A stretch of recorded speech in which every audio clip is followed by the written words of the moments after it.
الموضوع كله يا جماعه ابتدى من اول ما انا كنت بقعد على التليفون وانا صغير. طول ما انا قاعد عمال اتفرج على ريل، عمال اتفرج على ناس معاها فلوس. طب بتستغرب الناس دي جبت فلوس منين؟ وانا ممكن اعمل زي الناس دي؟ احب اقول لك عادي، انت ممكن تعمل زي الناس دي واكتر من الناس دي كمان، بس اهم حاجه انك ما تسمعلهمش. الموضوع بتاعنا النهارده انت ازاي تعمل فلوس. عامه اللي بيتابعني وعارف ان انا محتوى اكل اصلا، وانا مش طالع اتكلم انت ازاي تعمل فلوس، انا طالع اتكلم انا ازاي شفت الناس دي وحاولت اقلد عشان اعمل فلوس. انا كنت عندي رهاب ان انا اطلع اتكلم قدام الكاميرا، وان انا اطلع يعني اتكلم بشكل عام حتى في المجتمعات، في الناس اللي انا بقعد اتكلم معاها. الناس اللي عارفاني اصلا هتعرف ان انا اي حاجه في حياتي دلوقتي بسجلها يوم واقول التاريخ واقول انا بعمل ايه. يعني افتح فيديو اقول يوم مثلا 13 14 8 واتكلم واقول انا هعمل ايه، اقول الموقف اللي حصل، الحاجه اللي انا بعملها حاليا. هي كل الفكره ان انا كنت بقعد اتفرج عليهم اخد منهم الافكار. شوف مش عارف، كنت صغير بقى يعني ما هتعمل ايه. المهم انا كنت بقعد اسجل يوم مش عارف ايه عشان اقدر ابص في الكاميرا واقدر اصلا اتعود ان انا افتح كاميرا واقدر اتكلم قدامها. وكنت بقعد بقى اتفرج على الناس اللي يقول بص شوف دكتور مكاوي اديب واعظ مش عارف ايه، الموضوع سهل ازاي، كل اللي عليك انك تعمل متجر الكتروني، كل اللي عليك تعمل مش عارف ايه، كل اللي عليك تنام 8 ساعات، تشتغل 8 ساعات، تصحى 8 ساعات تطوير ذات. هم كلهم بيحسوك ان الحياه عباره عن تطوير ذات وشغل وبس كده خلاص، ويوم ولا يومين في الاسبوع رفاهيه. والحياه اصلا مش كده، انت بتبقى قاعد بتلاقي قريبك جالك، يعني انت قاعد بتطور ذاتك تلاقي قريبك جالك. يعني اصلا تطوير ذات انا بسم الله الرحمن الرحيم يعني اعمل ايه؟ يعني انت بتقول لي طور ذاتك اعمل ايه بقى؟ قول لي اعمل ايه، انت فاهم؟ بيقول لك بقى ايه، تعالى اشترك معاه في كورس. كام الكورس؟ $1000. طب انا واحد زي عايز يطور ذاته عشان عايز يجيب فلوس، هجيب $1000 منين؟ يعني بالعقل كده. المهم يا جماعه احنا كلنا بنتكلم عن الناس انت بتشوفها ديت اصلا، انت ما تحطهمش هم قدوه، هم مش مثل. الفكره كلها ان انا جاي اقول لك دلوقتي بدايتي في اليوتيوب. انا شفت واحد ريل كده على اليوتيوب من 3 سنين بيقول لك تعرف ان انا طلعت اول $100 في حياتي من تليفوني؟ قلت بس خلاص الموضوع سهل اهو جدا، $100 بالتليفون. عملت ايه يا ابني؟ قال لك عملت قناه يوتيوب ابتديت انشر فيها وبس. $100. رحت انا عامل قناه يوتيوب 1/7/2021 وابتديت انشر فيها. حاليا انا كملت 2 وشهر، كل اللي جمعت $3. واقول لك انا كنت بنشر كل اسبوع فيديو، واحيانا كان بيجي عليا اسبوع بنشر فيديوهين.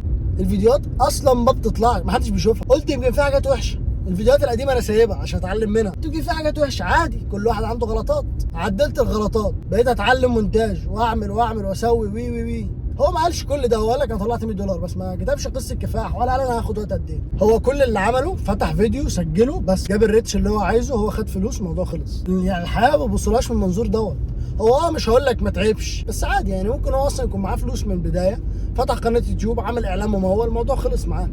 يعني وصل لكميه كبيره من الناس، جاب واحد يعمل له مونتاج دارس، جاب واحد يكتب له السكريبت دارس. الموضوع بالنسبه له يكون سهل، الموضوع بالنسبه له يكون هو مجرد شخص اللي بيطلع يتكلم. ابسط مثال مثلا الدحيح عنده فريق عمل، ابو فله عنده فريق عمل، الناس دي بتطلع عشان مجهزه، انما انت لسه بادئ. كل اللي عايز اقول لك ما تتخدعش بالحاجات اللي انت بتشوفها على النت، الناس دي كلها بتمثل عادي، يعني ما حدش يطلع يقول لك انا بعيط، ما حدش يطلع يقول لك انا فاشل، فانت ما تتخدعش بكل اللي انت بتشوفه على النت. وعلى فكره انا لما سمعت كلامه وجربت، انا بقالي 2 عشان اطلع $3 بس، انت متخيل؟ 2 بحالهم وبنشر فيديوهات وبعمل كل حاجه، وفي الاخر ايه الغلط؟ هو في حاجه ناقصه وملاش؟ طب ويا ترى بقى اللي 4 مليون اللي شافوا الفيديو، نقول مثلا مش 50,000 حاولوا يعملوا قنوات، ليه ما ظهروش؟ وغير كده انا ما بقولكش انت مش هتطلع فلوس، هتطلع فلوس عادي. انا بقول لك بعد 2 جم $3. اعتقد بعد السنه الجايه ان شاء الله لما اعمل فيديوهات ولما الموضوع هيبقى احسن. بس الفكره مش بالسهوله اللي هم بيبسطوها، بحسك ان الحوار ده يقول لك تعالى اشترك معايا في كورس. النقطه الثانيه، انت ممكن تعمل فيديو باي محتوى، اي حاجه انت بتحبها، اي حاجه انت تفهم فيها. انا اول ما بديت قناه اليوتيوب اصلا من قبل ما اعمل محتوى كنت بصور اماكن انا عايش فيها لمجرد ان انا احفظها، مجرد ان انا يبقى عندي بس انا حافظها كده خلاص. انا ما عنديش مساحه في التليفون فانا حافظ الفيديوهات بتاعتي هنا. وبعد كده اكتشفت ان هي لا، دي ما ينفعش تظهر للناس لان هي كانت سيئه جدا،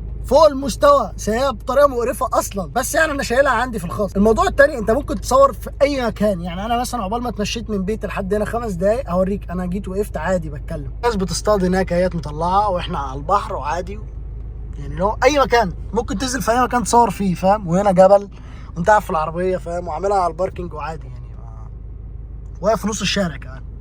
بس اهم حاجه مخلاني سعيد في الموضوع ان انا بعمل الفيديوهات ده. وتخيل يعني انا ابويا الله يرحمه، انا ما كنتش شايف له فيديوهات، ما شفتلوش صور، كانت كل علاقتي بيه اللي هو الشخص اللي قدامي. انا استغليت لما ابتديت اوعى وانا عندي 14 15 وبقى معايا تليفون، استغليت ان هو بقى معايا، بقيت على طول بصور فيديوهات، على طول بقول يوم، على طول كل الكلام ده. باجي ادور ورا بابا ما سبتليش صوره حتى، ما سبتليش حاجه اشوفك بيها، فاهم؟ فتخيل انا مصور نفسي من وانا عندي 20 سنه او 19 سنه، ده غير الحاجات اللي انا حافظها في جوجل فوتو. تخيل بقى يعني كل مواقف حياتي، خروجاتي، الاكل اللي انا بجربه. انا في دماغي ان انا مش عايز اعمل محتوى ثابت. انا كنت عايز اعمل حاجه اللي هو انا بسجل فكرتي، انا بسجل انا عمر دلوقتي بيعمل ايه، فاهم؟ انت دلوقتي تليفون ضاع، اي حاجه حصلت تكتب اسم قناتي على اليوتيوب وتتفرج على كل مراحل حياتي. حتى في حاجات انا ما بعملهاش مونتاج ليه، بتكون حلوه، هي مجرد حاجه ذكرى جميله في الفيديو، انا مش لازم اقصها. حاجه لازم تتقص، بس انا مش عايز اقصها، لان هي دي الفكره نفسها، ان انت بتتفرج عليا. انا ما بيفرقش مين معايا يشوف الفيديو، مين يعمل ايه، مين يروح فين. الفكره كلها ان انا بتفرج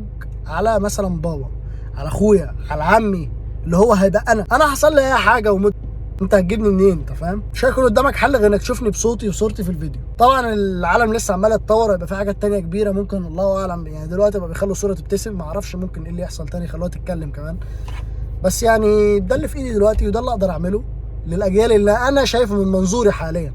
والفيديو ده اعتقد لما يتفرجوا عليه ممكن يقولوا اوه التقنيه القديمه دي، هو كان بيفكر ازاي؟ اصل الحوار اعمل الحاجه اللي انت بتحبها، ما تسمعش كلام الناس ديت، تاكد ان اي حاجه بيعرضوها مش حقيقيه، ما خليش احباط يجيلك، لان انت بالظبط نص ساعه على الانستجرام هتحس ان انت مهمش، هتلاقي كل الناس معاها شهادات دكتوراه، كل الناس ناجحه في كل حاجه، كل الناس جسمها جميل، وانت الوحيد اللي قاعد كده انا ايه يا ابني، انا مش موجود معاهم، فاهم؟